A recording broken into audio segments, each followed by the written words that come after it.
Hi everyone, कैसे हैं आप लोग। तो आज के वीडियो में गाइस iOS 18 के 100 प्लस फीचर्स को हम लोग चेकआउट करने वाले हैं। iOS 18 में एप्पल ने जो है एआई के अलावा भी काफी सारे नए फीचर्स और चेंजेस लाया है और काफी सारे हिडन फीचर्स भी है इस अपडेट में। तो वीडियो को पूरा देखना ताकि एक सिंगल फीचर भी आप लोगों से मिस ना हो, और कोशिश करूंगा हर एक फीचर को शॉर्ट और सिंपल रखने का ताकि कम से कम टाइम में ज्यादा से ज्यादा फीचर हम कवर कर पाए। चलिए तो फिर शुरू करते हैं इस वीडियो को लॉक स्क्रीन के कस्टमाइजेशन के साथ। यहाँ पे लॉक स्क्रीन को हम लोग करेंगे कस्टमाइज, और सबसे पहली चीज आपको यहाँ पे देखने मिलेगी वो है ये नया वाला iOS 18 का वॉलपेपर। ये वाला जो वॉलपेपर है अलग अलग कलर ऑप्शंस में अवेलेबल है और dark mode as well as light mode दोनों ही कलर ऑप्शंस अवेलेबल है। इसके अलावा गाइस लॉक स्क्रीन में जो दोनों फ्लैश और कैमरा वाले शॉर्टकट्स है इनको अब हम चेंज कर सकते हैं iOS 18 में। अगर आपको फ्लैश वाला शॉर्टकट नहीं चाहिए तो आप निकाल सकते हैं, अगर आपको कैमरा वाला शॉर्टकट नहीं चाहिए तो आप निकाल पाएंगे। और प्लस पे टैप करके, प्लस पे क्लिक करके यहाँ पे एप्पल ने दुनिया भर के कंट्रोल्स दे दिए हैं। जो चाहे शॉर्टकट हम लॉक स्क्रीन के ऊपर अब लगा सकते हैं। इवन अगर थर्ड पार्टी एप्लीकेशन अगर आपको लॉक स्क्रीन के शॉर्टकट के जरिए से ओपन करवाना है तो उसका भी ऑप्शन यहाँ पे एप्पल ने दे दिया है। लॉक स्क्रीन को कस्टमाइज करने के टाइम पे गाइस जब हम लोग इस टाइम वाले फॉन्ट के ऊपर टैप करेंगे तो यहाँ पे ये वाले कंट्रोल्स तो पहले भी अवेलेबल थे iOS 17 में। ये फॉन्ट के वेट का स्लाइडर भी पहले अवेलेबल था। फॉन्ट को अगर आपको मोटा करना हो या तो पतला करना हो, उसके वेट को एडजस्ट करना हो, तो ये चीज पहले भी पॉसिबल थी। यहाँ पे नया क्या आया है तो ग्रेडियंट कलर ऑप्शन यहाँ पे एप्पल ने नया लाया है। इसके ऊपर क्लिक करके आप अपने टाइम वाले फॉन्ट्स को जो है ग्रेडियंट कलर में ला सकते हैं। और अगर आपको ग्रेडियंट को एडजस्ट करना हो, अगर आपको अपने हिसाब से ग्रेडियंट्स को चूज करना हो तो वो भी इन स्लाइडर की हेल्प से पॉसिबल है। वीडियो में आगे बढ़ने से पहले एक ऐसा प्रोडक्ट मैं आप लोगों को बताना चाहता हूं जो हमारे घर और ऑफिस की सफाई के लिए एक मस्ट हैव प्रोडक्ट है। यह है अगारो का प्राइमो बैगलेस वैक्यूम क्लीनर, और ये अफोर्डेबल होने के साथ साथ काफी पावरफुल भी है। इसमें 24 kPa का शानदार सक्शन पावर मिलता है जो क्लीनिंग को बहुत ही ईजी और क्विक बनाता है।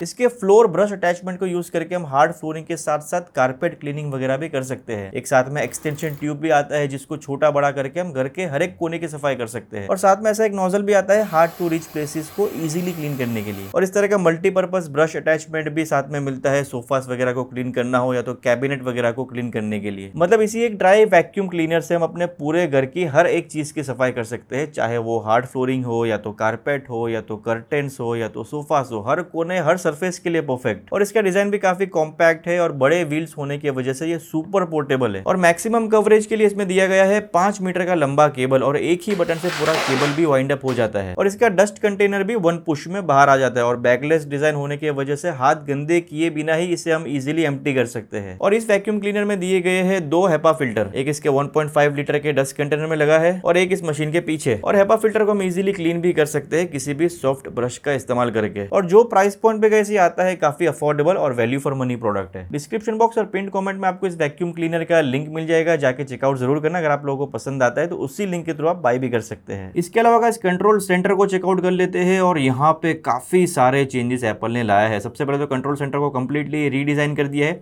अब यहाँ पे जो है थोड़ा नया वाला फ्रेश वाला फील आ रहा है। यहाँ पे टॉप राइट हैंड साइड पे शटडाउन के लिए भी एक शॉर्टकट एप्पल ने दे दिया है जिससे हम डायरेक्टली अपने फोन को यहीं से शटडाउन कर पाए। और यहाँ पे एक छोटा सा प्लस वाला आइकॉन है लेफ्ट हैंड साइड के ऊपर, इसको जब हम लोग क्लिक करेंगे तो पूरे कंट्रोल सेंटर को हम कस्टमाइज कर पाएंगे। मतलब समझो कि मुझे ये वाले कंट्रोल को यहाँ से मूव करके कहीं और ले जाना है, या तो ये वाले कंट्रोल के आइकॉन को मुझे छोटा करना है या तो इसको बड़ा करना है। मतलब जैसे चाहे हम अपने कंट्रोल सेंटर को कस्टमाइज कर सकते हैं। जो भी आइकॉन को बड़ा करना चाहे बड़ा कर सकते हैं। यहाँ पे भी एक आइकॉन था, मुझे पता नहीं कौन सा था, लेकिन ये ग्लिच की वजह से आइकॉन नहीं शो हो रहा, सिर्फ इसका ब्लैंक स्पेस शो हो रहा है। और बीटा में ऐसा होता रहता है। इन शॉर्ट कंट्रोल सेंटर जो है कंप्लीटली कस्टमाइजेबल है। जैसे आप जो आइकॉन को चाहिए उसको छोटा बड़ा कर सकते हैं। यहाँ पे ब्राइटनेस और वॉल्यूम वाला जो आइकॉन है इसको छोटा बड़ा नहीं कर सकते। इसके अलावा आई बिलीव सारे आइकॉन्स जो है इनको हम अपने हिसाब से छोटा बड़ा कर सकते हैं। और यहाँ पे ऐड कंट्रोल के ऊपर टैप करेंगे गाइस तो और भी हमें कंट्रोल्स देखने मिलेंगे। मतलब यहाँ पे दुनिया भर के कंट्रोल्स एप्पल ने ऐड कर दिए। पहले सेटिंग्स में कुछ ही ऑप्शंस होते थे, लेकिन अब चाहे आप जो कंट्रोल लगाना चाहो अपने कंट्रोल सेंटर में आप लगा पाएंगे। इवन जो एप्लीकेशन डेवलपर है उनके लिए भी एप्पल ने एक एपीआई बनाया है, कंट्रोल्स एपीआई करके, जिसकी मदद से ऐप डेवलपर्स अपने एप्लीकेशन के कंट्रोल बना पाएंगे जिनको फिर हम अपने कंट्रोल सेंटर में ऐड कर पाएंगे। और सिर्फ इतना ही नहीं, इस कंट्रोल सेंटर में अलग अलग हमें स्क्रीन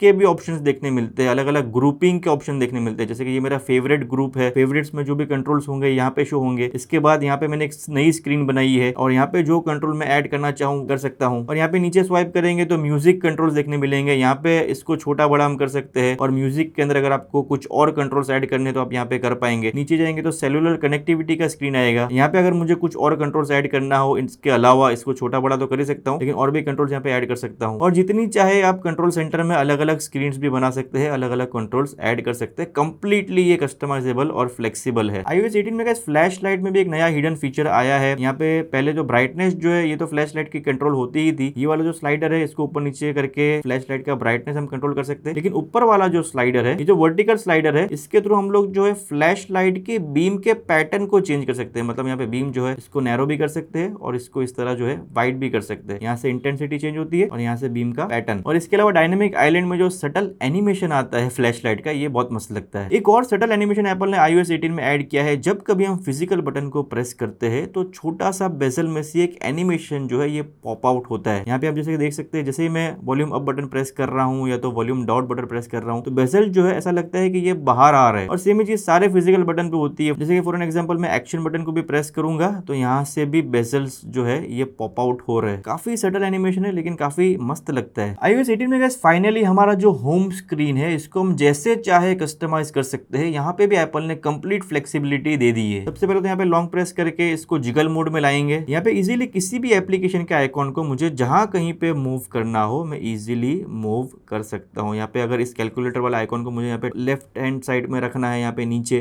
तो मैं यहाँ पे मूव कर सकता हूँ। यहाँ पे चैट जीपीटी को मुझे उठा के यहाँ पे टॉप राइट हैंड साइड पे रखना है तो मैं रख सकता हूँ। मुझे जहाँ पे जो आइकॉन चाहिए मैं वहाँ पे उस आइकॉन को लगा सकता हूँ। कोई भी टाइप का यहाँ पे रिस्ट्रिक्शन नहीं है। और यहाँ पे जो विजेट्स है इनको भी हम पकड़ के छोटा बड़ा कर सकते हैं। पहले जो है विजेट को छोटा बड़ा करने के लिए स्पेशली विजेट के अंदर जाके छोटा या तो बड़ा विजेट ऐड करना पड़ता था, लेकिन यहाँ पे अब ये चीज भी हम कर सकते हैं। ऑल्सो विजेट्स के ऊपर प्रेस करके जो प्री डिफाइंड स्टाइल से हम लोग यहाँ से भी एडजस्ट कर सकते हैं। अगर आपको विजेट को ड्रैग करके छोटा बड़ा नहीं करना तो यहाँ पे कुछ प्री डिफाइंड स्टाइल्स दिए, इनको हम यूज कर सकते हैं। और किसी भी विजेट को अगर एक आइकॉन में कन्वर्ट करना हो तो उस विजेट को उस ऐप के आइकॉन में भी कन्वर्ट कर सकते हैं। और सिमिलरली आइकॉन को हम विजेट में भी बदल सकते हैं अगर उस आइकॉन में ये विजेट वाली फंक्शनलिटी होगी तो। ऑल्सो गाइस यहाँ पे जो होम स्क्रीन के आइकॉन से इनको भी हम छोटा बड़ा कर सकते हैं। यहाँ पे एडिट के ऊपर टैप करेंगे, फिर कस्टमाइज के ऊपर क्लिक करेंगे और यहाँ से एक पूरा कस्टमाइजेशन शीट ओपन हो जाएगा। यहाँ से सारे आइकॉन्स जो हम लार्ज भी कर पाएंगे, स्मॉल भी कर पाएंगे। स्मॉल करेंगे तो आइकॉन्स के साथ साथ उनका नाम भी डिस्प्ले होगा, लार्ज करेंगे तो आइकॉन का नाम चला जाएगा लेकिन आइकॉन बड़ा हो जाएगा। और यहाँ पे जो एक्चुअल आइकॉन्स है इनको भी हम डार्क या तो लाइट कर सकते हैं। अभी फिलहाल ये जो डार्क लाइट वाला जो फंक्शनलिटी है आइकॉन्स को डार्क मोड में ले जाना, ये तो सिर्फ फर्स्ट पार्टी एप्पल के एप्लीकेशन के लिए अवेलेबल है, क्योंकि जो थर्ड पार्टी एप्लीकेशन है उनको अपडेट लाना पड़ेगा इस चीज के लिए। और यहाँ पे अगर आपको और एक स्टेप ऊपर जाना है तो टिंटेड के ऊपर आप जब क्लिक करेंगे तो सारे जो आपके होम स्क्रीन के ऊपर आइकॉन्स होंगे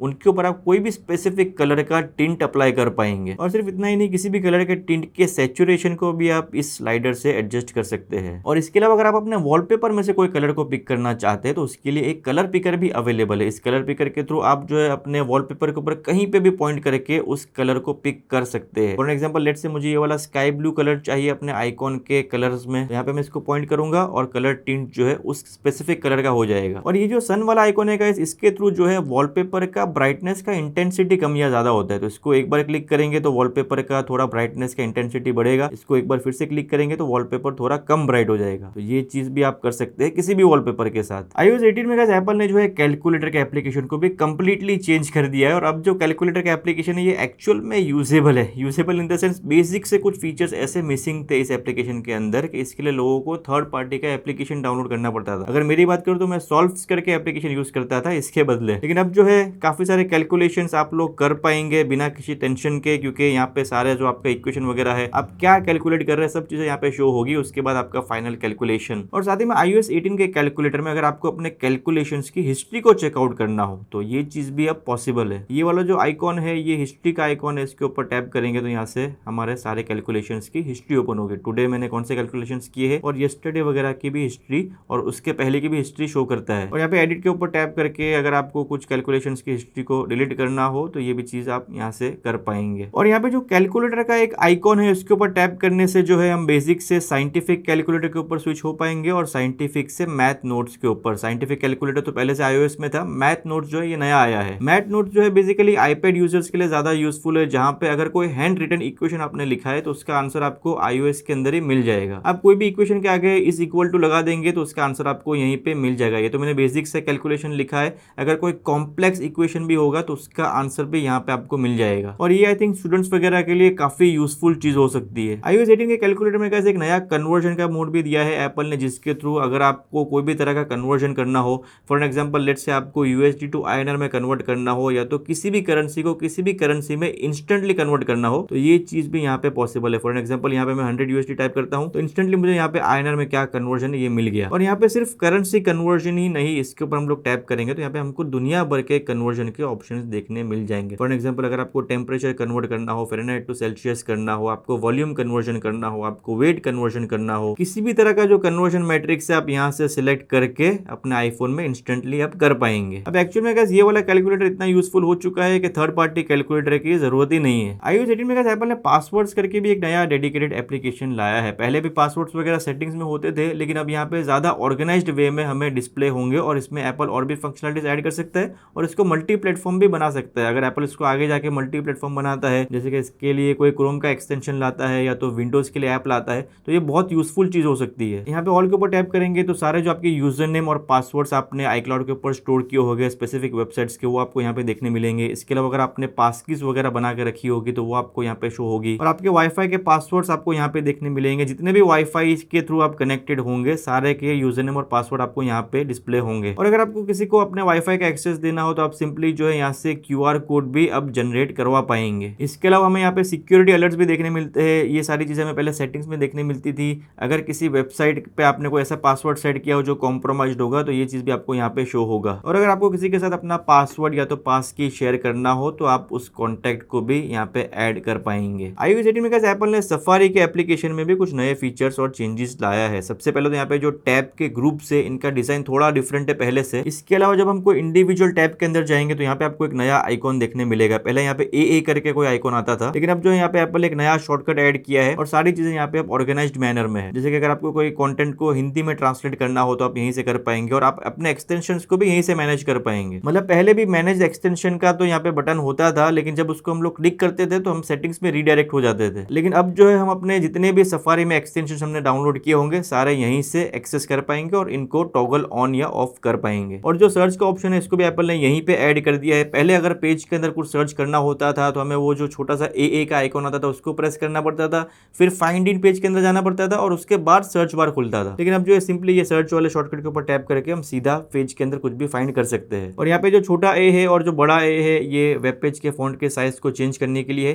फिर 3 डॉट के ऊपर टैप करेंगे तो यहाँ पे हमें और भी ऑप्शंस देखने मिलेंगे। ये सारे फीचर्स पहले भी सफारी में थे, लेकिन अब यहाँ पे थोड़ा ऑर्गेनाइज्ड वे में इन्हें बताया है। iOS 18 में मेल के एप्लीकेशन के अंदर भी कुछ नए और यूजफुल फीचर्स आए हैं, लेकिन अभी फिलहाल के लिए ये अवेलेबल नहीं है। यहाँ पे बता रहा है कमिंग लेटर दिस ईयर, मतलब शायद आगे आने वाले बीटास में ये वाले अपडेट्स आएंगे। लेकिन फिर भी क्या नया आया है मैं आप लोगों को बता देता हूँ। सबसे पहले तो मेल कैटेगराइजेशन पॉसिबल है। आपके जो मेल्स होंगे सॉर्ट हो गए आएंगे, मतलब इंपॉर्टेंट मेल्स होंगे, प्रायोरिटी वाले मेल्स होंगे तो प्राइमरी फोल्डर में ऑटोमेटिकली आ जाएंगे, ट्रांजेक्शन वाले मेल्स होंगे तो ट्रांजेक्शन फोल्डर में ऑटोमेटिकली आ जाएंगे, कोई अपडेट के या तो प्रमोशन वाले मेल्स होंगे तो ऑटोमेटिकली प्रमोशन फोल्डर में चले जाएंगे। मतलब जिस तरह जीमेल वगैरह में हमारे फोल्डर्स होते हैं उसी तरह मेल के एप्लीकेशन के अंदर भी अब फोल्डर्स एप्पल ने ला दिए हैं। और मेल के अंदर कोई स्निपेट वगैरह होगा, कोई QR कोड वगैरह होगा, कोई रिसिप्ट वगैरह होगी, तो सारी चीजें जो है आपको ग्रुपिंग करके वहां पे प्रॉपर्ली इंटरैक्टिव वे में डिस्प्ले होगी। iOS 18 में किसी भी इंडिविजुअल एप्लीकेशन को lock as well as hide करने का भी फीचर एप्पल ने दे दिया है। किसी भी एप्लीकेशन के ऊपर जब हम लोग लॉन्ग प्रेस करेंगे और यहाँ पे रिक्वायर फेस आईडी के ऊपर क्लिक करेंगे तो यहाँ पे हमें दो ऑप्शन देखने मिलेंगे। एक तो रिक्वायर फेस आईडी का ऑप्शन देखने मिलेगा और एक तो hide and require face ID का ऑप्शन देखने मिलेगा। हाइड एंड रिक्वायर से बेसिकली क्या होगा, एप्लीकेशन लॉक भी हो जाएगा और साथ ही साथ होम स्क्रीन से गायब भी हो जाएगा, कंप्लीटली हिडन हो जाएगा। यहाँ पे इस ऑप्शन के ऊपर क्लिक करेंगे और यहाँ पे हमें एक अलर्ट देखने मिल रहा है कि ये जो चैट GPT करके एप्लीकेशन हम हाइड करने की कोशिश कर रहे हैं, जब हम इसे हाइड कर देंगे तो इसके सारे जो इनकमिंग नोटिफिकेशंस वगैरह होंगे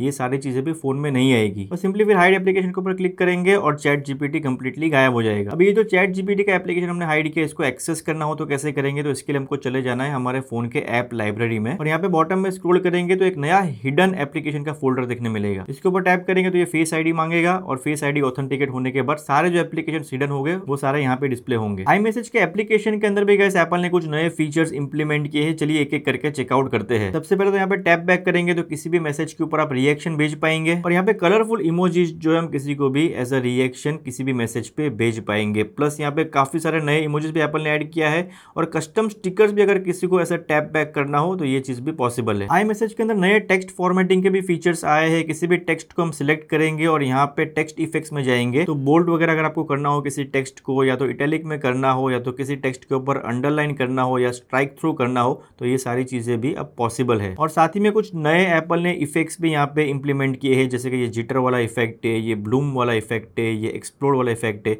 ये सारे इफेक्ट्स भी टेक्स्ट में आप ऐड कर पाएंगे। और मैसेज का शेड्यूलिंग भी अब पॉसिबल है। अगर आपको किसी को कोई मैसेज भेजना हो, कोई सर्टेन टाइम पे भेजना हो, तो ये सारी चीजें पॉसिबल है। लेकिन अभी फिलहाल मैसेज शेड्यूलिंग का ऑप्शन यहाँ पे शो नहीं हो रहा, तो शायद आगे आने वाले बीटास में एप्पल इस वाले फीचर को ऐड करे। इसके अलावा RCS मैसेजिंग भी iOS 18 में आ चुका है। अब जो है आप इंटरैक्टिव मीडिया हो गया, फोटोज हो गया, या तो कोई भी ऐसे इंटरैक्टिव एलिमेंट्स हो गए, किसी भी एंड्रॉइड यूजर्स के साथ भी सेंड और रिसीव कर पाएंगे। अभी फिलहाल तो RCS काम नहीं कर रहा, शायद iOS 18 का स्टेबल वर्जन आएगा तब काम करेगा, लेकिन RCS का सपोर्ट अब आईफोन के ऊपर आ चुका है। और जो हमारा फोन का एप्लीकेशन है गाइस, यहाँ पे T9 डायलर का भी सपोर्ट फाइनली आ चुका है। ये जो कंप्लेन था ऑलमोस्ट सारे आईफोन यूजर्स का था। iOS 18 में गेम्स खेलने के टाइम पे अब जो है हम गेम मोड को भी ऑन या ऑफ कर पाएंगे हमारे कंट्रोल सेंटर में से। गेम मोड जब ऑन होगा तो जितने भी बैकग्राउंड में एक्टिविटीज वगैरह होंगे, टास्क वगैरह होंगे, ये सारे पॉज हो जाएंगे, ताकि गेम में हमें बेस्ट से बेस्ट परफॉर्मेंस मिले और ज्यादा से ज्यादा फ्रेम रेट पे हमारे गेम्स वगैरह चल पाए। अब ये जो गेम मोड है, इसके ऊपर एक डेडिकेटेड वीडियो भी बनाने का ट्राई करेंगे कि गेमिंग करने के टाइम पे इस मोड को जब हम ऑन रखेंगे तो कितना फर्क पड़ेगा। अगर आपके पास एयरपॉड्स प्रो है तो यहाँ पे भी एप्पल ने कुछ नए फीचर्स इंप्लीमेंट किए हैं iOS 18 में। सबसे पहला फीचर है वॉइस आइसोलेशन मोड। यहाँ पे जब कभी हम किसी को भी वीडियो कॉल या तो ऑडियो कॉल करेंगे तो वॉइस आइसोलेशन जो है ये काम करेगा एयरपॉड्स प्रो के साथ भी। जब कभी हमारे एयरपॉड्स प्रो हमारे फोन के साथ कनेक्टेड रहेंगे तो कंट्रोल सेंटर में से आप डिसाइड कर पाएंगे, चूज कर पाएंगे कि आपको स्टैंडर्ड मोड पे रखना है या तो वॉइस आइसोलेशन मोड पे। इसके अलावा जब आपने एयरपॉड्स प्रो को अपने कानों में पहना होगा और आपका सिरी अनाउंसमेंट सेटिंग्स में से ऑन होगा और जब कभी किसी का फोन कॉल आएगा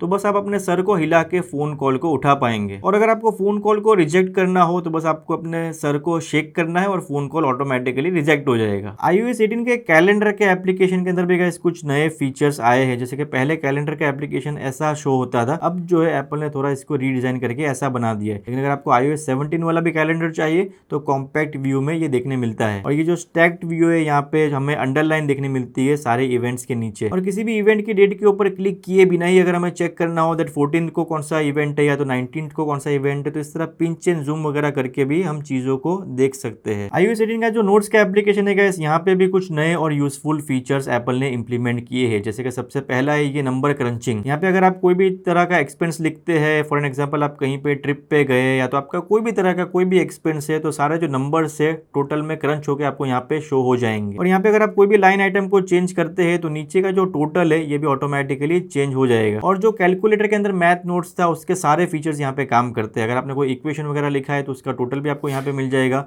और उसी इक्वेशन में अगर हम कुछ चेंज करते हैं तो ऑटोमेटिकली यहाँ पे टोटल भी चेंज हो जाएगा। और नोट्स के एप्लीकेशन के अंदर ही ऑडियोस वगैरह भी हम रिकॉर्ड कर पाएंगे। अगर आप किसी नोट के अंदर कोई ऑडियो वगैरह रिकॉर्ड करके डालना चाहते हैं तो ये चीज भी पॉसिबल है। और ऑडियो रिकॉर्डिंग जो है इसका ट्रांसक्रिप्शन भी ऑटोमेटिकली हो जाएगा अगर ऑडियो इंग्लिश में होगा तो। और ऑडियो प्ले और पॉज भी यहीं से हम कर पाएंगे। iOS 18 का जो सेटिंग्स का एप्लीकेशन है गाइस, यहाँ पे भी हमें कुछ नए चेंजेस और अपडेट्स देखने मिलते हैं। जैसे यहाँ पे हमें एक नया एप्स का मेन्यू देखने मिलता है जहाँ पे सारे एप्लीकेशंस जो है हमें देखने मिलेंगे।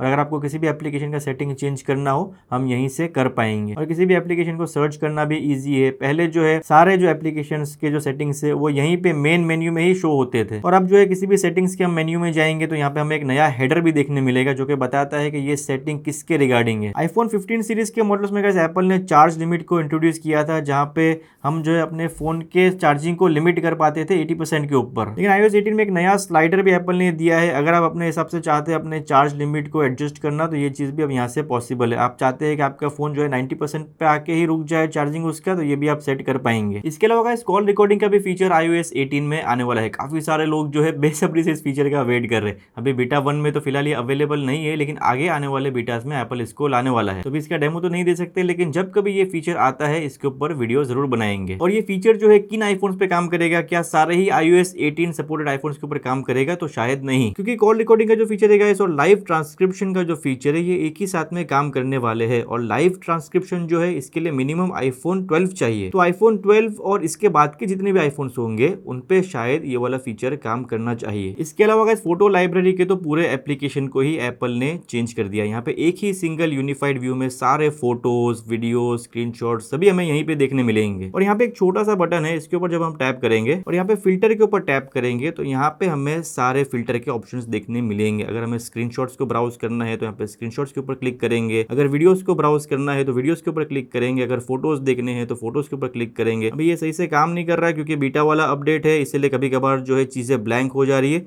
लेकिन आगे आने वाले बीटास में ये सारे ग्लिच जो है एप्पल सॉल्व कर देगा। और फोटो लाइब्रेरी में जब हम थोड़ा नीचे आएंगे तो यहाँ पे हमें ये 3 डॉट्स देखने मिलेंगे। ये बेसिकली एक कैरोसेल है जहाँ पे हमारे फीचर्ड फोटोज, हमारे ऑटो जनरेटेड मेमोरीज, वीडियोस, ये सारी चीजें भी हम यहीं से देख सकते हैं। और यहाँ पे हम कस्टमाइज पे टैप करेंगे तो यहाँ पे हम चूज कर सकते हैं कि कैरोसेल में स्लाइडर में हमें क्या क्या शो करवाना है। यहाँ पे प्लस पे टैप करके हम अपने एल्बम्स वगैरह ऐड कर सकते हैं, पीपल एंड पेट्स के जो ऑटोमेटिकली जनरेटेड एल्बम्स है इनको ऐड कर सकते हैं, ट्रिप्स को ऐड कर सकते हैं। यहाँ से अलग अलग तरह के मीडिया टाइप्स भी हम कैरोसेल में ऐड कर सकते हैं। और यहाँ पे कलेक्शंस करके भी कुछ ऑप्शंस दिए गए हैं जिनको हम ऑफ या तो ऑन कर सकते हैं। अभी ये कलेक्शंस कहाँ शो होंगे तो कलेक्शंस जो है फोटो लाइब्रेरी के नीचे शो होंगे। यहाँ पे जो है पीपल एंड पेट्स है, पिंड कलेक्शन है, मेमोरी से, ट्रिप्स से, एल्बम से, फीचर्ड फोटो से, ये सारी चीजें जो है यहाँ पे शो करवानी है या नहीं, इन ऑप्शंस को हम ऑफ या ऑन कर सकते हैं। और यहाँ पे नीचे एक यूटिलिटीज का फोल्डर भी है और ये मुझे काफी ज्यादा यूजफुल लगा। बेसिकली हमारा पूरा फोटो लाइब्रेरी स्कैन होकर यहाँ पे ऑटोमेटिकली कैटेगराइज भी हो जाएगा। फॉर एग्जांपल अगर आपको हैंड रिटन फोटोज देखने हैं, जिन फोटोज में हैंड राइटिंग है ये ऑटोमेटिकली स्कैन होके यहाँ पे कैटेगराइज हो चुके हैं। फोटोज में अगर कोई रिसिप्ट्स वगैरह, इनवॉइसेस वगैरह क्लिक किए होंगे तो ये यहाँ पे फिल्टर हो जाएंगे। जिन फोटोज के अंदर डॉक्यूमेंट्स वगैरह क्लिक किए होंगे तो ये स्कैन होके कैटेगराइज होके यहाँ पे शो हो जाएंगे। जिन फोटोज में हमने अपने डॉक्यूमेंट्स वगैरह क्लिक किए होंगे तो ये स्कैन होके ऑटोमेटिकली यहाँ पे सारे डॉक्यूमेंट्स कैटेगराइज हो जाएंगे। ओवरऑल जो है ये यूटिलिटीज का फोल्डर मुझे काफी ज्यादा यूजफुल लगा। यहाँ पे QR कोड्स भी है जहाँ पे दुनिया भर के जो हमने QR कोड स्कैन किए होंगे और हमारे फोटो लाइब्रेरी में स्टोर होंगे वो यहाँ पे कैटेगराइज हो जाएंगे। और यहाँ पे ऊपर एक प्रोफाइल का आइकॉन भी है, इसके ऊपर टैप करेंगे तो सारे फोटो लाइब्रेरी के जो सेटिंग्स है यहाँ पे आ जाएंगे। हिडन एल्बम्स को ऑन रखना है या तो ऑफ रखना है, वीडियोस को ऑटो प्ले ऑन रखना है या तो ऑफ रखना है, ये सारी चीजें हम यहीं से टॉगल ऑन या ऑफ कर सकते हैं। और रूडर फोन में कितने फोटोज और वीडियोस है यहीं पे शो हो जाएंगे। यहाँ पे इंडिविजुअल फोटो को ओपन करने के बाद का जो व्यू है ये भी नया है। यहाँ पे ऐसा बॉक्स में शो होता है फोटो और सारे हमारे जो आइकन्स है, शेयरिंग का आइकॉन है, फेवरेट्स का आइकॉन है, इन्फो का आइकॉन है, एडिट का आइकॉन है, ये यहाँ पे नीचे शो होते हैं। और जो बॉक्स में फोटो शो होता है इसके ऊपर क्लिक करेंगे तो फोटो फुल साइज का हो जाएगा, फिर से क्लिक करेंगे तो इस तरह के बॉक्स में आ जाएगा। और यहाँ पे जो एडिट का UI है ये भी डार्क मोड से लाइट मोड वाला हो चुका है और इसमें AI एडिट वाले भी काफी सारे फीचर्स आने वाले हैं, जैसे कि फोटो क्लीनअप वाला भी फीचर आने वाला है जहाँ पे पीछे अगर किसी फोटो में किसी को निकालना हो तो बस सर्कल करके निकाल पाएंगे, या तो सिरी को बोल के कुछ एडिट करवाना हो, फोटो को कलर ग्रेड करवाना हो, तो ये सारे AI वाले फीचर्स भी आगे आने वाले बीटास में आने वाले हैं। इसके अलावा इस वीडियो ओपन करने के बाद का जो व्यू है ये भी नया है, लेकिन ये मुझे इतना ज्यादा पसंद नहीं आया क्योंकि यहाँ पे नीचे से एप्पल ने स्क्रबिंग वाला फीचर निकाल दिया है। यहाँ पे स्लाइडर के जरिए हम स्क्रबिंग कर सकते हैं, लेकिन पहले जो iOS 17 में स्क्रबिंग का फीचर था वो ज्यादा बेटर और ज्यादा कन्वीनियंट था, लेकिन नए वाले डिजाइन में नीचे से पूरा टूल ही निकाल दिया है एप्पल ने। वीडियो एडिटिंग खत्म करने के बाद गाइस मुझे रियलाइज हुआ कि बीच बीच में कुछ फीचर्स और चेंजेस मैंने मिस कर दिए, तो अभी मैं आप लोगों को बता देता हूँ। कैलेंडर का जो एप्लीकेशन है गाइस ये रिमाइंडर्स के एप्लीकेशन के साथ भी सिंक होता है, जैसे कि आप लोग यहाँ पे देख सकते हैं 14th को जो है एक इवेंट है और 13th को मैंने यहाँ पे 2 रिमाइंडर सेट किए हुए हैं। यहाँ पे प्लस पे टैप करके हम नया रिमाइंडर तो बना ही सकते हैं, लेकिन कौन सी लिस्ट में उस रिमाइंडर को हमें कैटेगराइज करना है ये भी यहाँ से हम सिलेक्ट कर सकते हैं। फोन के एप्लीकेशन के अंदर गाइस T9 डायलर का भी सपोर्ट आ चुका है। अब कोई भी नंबर टाइप करते समय यहाँ पे हमें नीचे सजेशंस देखने मिलेंगे।